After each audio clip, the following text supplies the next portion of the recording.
දුවනාරම්මල පන්නල උඩුබද්දාව කුලියාපිටිය බඩේනේ කුරුණෑපිටිය නැගෙනහිර වීරපු ගෙදර දිදීගම මාවතගම මල්ලෝපිටිය කුරුණෑගල මාස්පත බමුණා කොටුව පඬුවස්නුවර නැගෙනහිර Panduwasnuwara බඩේර Bingiriya ගොබේගනේ වාරිය පොළ ගණේපත්ත ඉබ්බගම පොල්පිටිගම මහවණික වැරදිය රස්නායකපුර කොටහෙර අමම්පොළ හැටුවක ගල්ගම ගිරිවා. Generative artificial intelligence, computing power, smarter devices, datafication, artificial intelligence and machine learning, extended reality, digital trust, 3D printing, genomics, new energy solutions, robotic process automation, edge computing, quantum computing, virtual reality, augmented reality, metaverse, blockchain, internet of things, 5G, cyber security. Surface radar නැද්ද?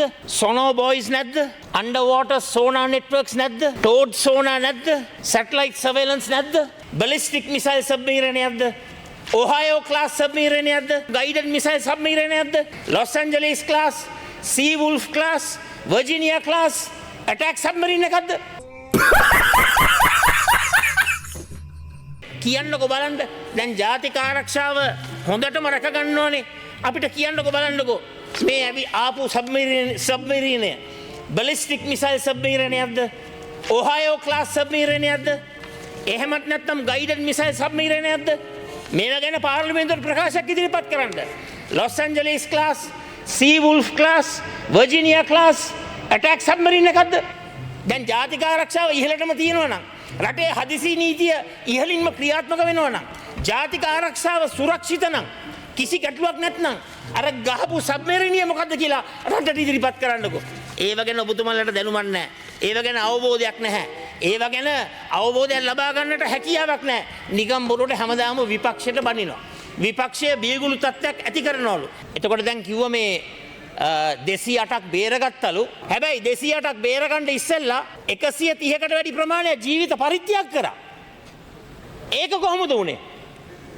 අපේ රටේ ටෙරිටෝරියල් සී එකේ නාවක සතුරුන් 12ක් ඇතුළක ඒ නැව හිටියනම් ඒ 130 බේරෙනවා. දැන් 130 බේරගන්නට බැරි වුණු මොහොතක අඩුම ගානේ 208ක් බේරගත්ත එක ඉතාමත්ම ලොකු දෙයක් කියන එක මම ඔබතුමාට මේ අවස්ථාවේ ප්‍රකාශ කරනවා. අඩුම ගානේ 208ක් බේරගත්ත එක ඉතාමත්ම ලොකු දෙයක් කියන එක මම ඔබතුමාට මේ අවස්ථාවේ ප්‍රකාශ කරනවා. අද මේ මොහොතේ දරුව 300ක් ඉන්න නෞකාවක් අපේ වේශ සීමාව ඇතුලේ අපිට උදව් කරන්න පුළුවන් සීමාවේ තියෙනවා. අද මේ මොහොතේ දරුව 300ක් ඉන්න නෞකාවක් අපේ වේශ සීමාව ඇතුලේ අපිට උදව් කරන්න පුළුවන් සීමාවේ තියෙනවා. ඒ ජීවිත බේරගන්න එක, ඒ ජීවිත බේර ගැනීම වෙනුවෙන් ක්‍රියා කරන එක මනුෂ්‍යත්වය ජාත්‍යන්තර මානුෂිකවාදී නීතිය වැදගත් එකක්.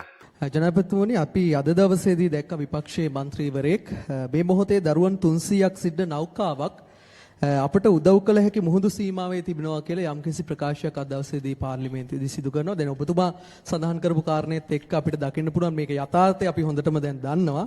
නමුත් මේ විදිහේ අසත්‍ය ප්‍රකාශ විපක්ෂයෙන් දිගින් දිගටම පසුගිය කාල සීමාව තුලත් එල්ල කළා.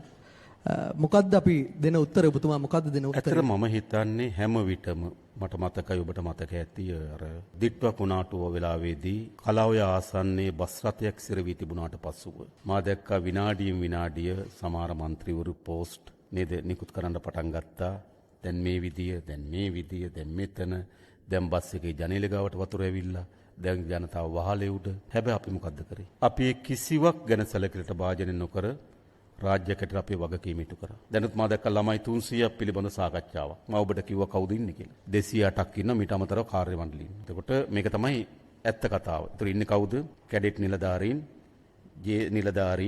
ජ්‍යෙෂ්ඨ නාවිකයන් සහ නාවිකයන්. ඒ නිසා මම හිතනවා හැම විටම අර මෙතන තිබුණ දේශපාලනයක් තිබුණා. ඒක අපි තේරුම් ගන්න ඕන. මේ කියන්නේ වෙන මොකුත් නෙවෙයි. රාජ්‍යයක් තියෙනවා, ළමයි අනතුරේ ඉන්නවා. මේ රාජ්‍යයේ ළමයි ගැන නොහිතා වැඩ කරමින් ඉන්නවා. ඔය වගේ නිකන් අර ඒ මොහොතේ කියන්නේ ඔවුන්ම දන්නවා ඔවුන් විසින් ඒ කරන කතාව තව මොහොතකින් අසත්‍යයක් වෙන බව දන්නවා. හැබැයි මොකද කරන්නේ? ඒ අසත්‍යයක් වුණත් ඒ දන්නේ නැහැ වගේ නැවත අර වගේ ප්‍රවෘත්තියක් හදනවා. මේක තමයි උන්ගේ කලාව. මම හිතන්නේ ඒක පළවෙනි වතාවට ජනතාව එකට සවන් දේවි, ජනතාව එකට අනුගත වේවි. දෙවෙනි වතාවේ තව ජනතාව හැබැයි හැමදාම එක වෙන්නේ නැහැ. ඒ නිසා මම හිතනවා ඔවුන් විසින්ම ඔවුන්ගේ තිබෙන ඔවුන් පිළිබඳ තියෙන විශ්වාසය බිඳවට්ටමින් තිබෙන නිසා මම හිතනවා අපි ඒක සැලකට භාජනය කරනවා. නමුත් අපි සැලකට කරන්න ඕන මෙවැනි වෙලාවකදී දේශපාලන පක්ෂ පුරවැසියන් හැටියට මොන ආකාරයේ මැදිහත් වීමකට අපි ආ යුතුද කියන එක. ඒ පිළිබඳ තමයි අපි සමාජයකට අපි අවධානය යොමු කරන්න ඕන කියලා මම හිතනවා. සබ්මරීනයක් එනකොට ඒක සොයා බලන්නට අපිට සර්ෆස් රේඩා නැද්ද? සොනෝ බොයිස් නැද්ද? අන්ඩර්වෝටර් සෝනා නෙට්වර්ක්ස් නැද්ද? ටෝට් සෝනා නැද්ද? සැටලයිට් සර්වේලන්ස් නැද්ද? සර්ෆස් රේඩා නැද්ද? සොනෝ බොයිස් නැද්ද? ඒ කාලේ මහජන බැංකුවට හෝමගම මහජන බැංකුවට වයිෆ්ගේ අම්මගේ account එකට සල්ලි වටනද කියලා හොයලා බලන්න. හරිද? ඔය ටෙන්ඩර් කාලේ වයිෆ්ගේ අම්මගේ බැංකුවට මහජන බැංකුව හෝමගමට මේ සල්ලි වටනද කියලා හොයලා බලන්න. ගරු මන්ත්‍රීතුමනි අපිට විකුණන්න සහ විකිණන බොහෝ දේවල් අපේ රටේ තිබෙනවා. හැබැයි අපි සාමාන්‍යයෙන් පෙර පාසල් යන දරුවෝ විකුණන්නේ නැහැ. දරුවා අක්කයි යන්න බෑ, වඩා ගන්න බෑ, මූණ දෙන්න බෑ, පාරේ යන්න බෑ, බත්ති දෙන්න, නිින්ද යන්නේ නැහැ. එහෙම කියලා අපි කෝටි 9ක් අරගෙන බණ්ඩාරවේල මහජන බැංකුවේ account එකේ දාගන්නේ නැහැ. අන්න එහෙම මේ පාර්ලිමේන්තුව නියෝජනය කරනවා. ගරු මුලාසුරන්න මන්ත්‍රීතුමනි ඒ විතරක් නෙමෙයි දැන් උදේ පාන්දර මම හිතන්නේ 11 මාට තමයි මේ යෝජනාව මරික්කාර් මන්ත්‍රීවරයා මේ සභාවට ඉදිරිපත් කළේ. ඉදිරිපත් කළා කිව්වා මේ හෝමාගම මහජන බැංකුවේ account එකක් ගැන.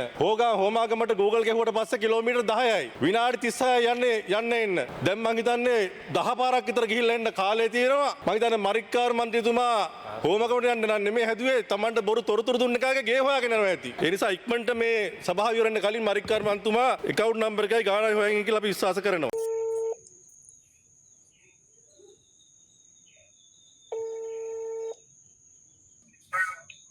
හෙලෝ මේ අජිත් පී පෙරේරා මන්ත්‍රීතුමා නේද? පොඩි පැහැදිලි කිරීමක් කරගන්න සුබ උදෑසන මන්ත්‍රීතුමා. මේ අර මේ ඊයේ ජනාධිපතිතුමා මේ අර විශේෂ මාධ්‍ය සාකච්ඡාවක් පවත්වලා කිව්වා මේ අර දෙවෙනි නැවේ හිටපු 208 දෙනෙක් නාවිකයෝ බේරගත්තාය කියලා මාධ්‍ය සාකච්ඡාවක් තිබ්බා.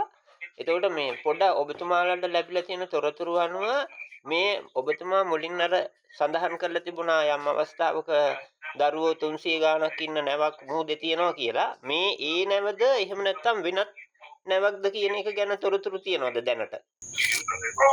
ඒ නැව තමයි. නමුත් ඒකේ විකපු සංඛ්‍යාව 300ක් නෙමෙයි 208ක්.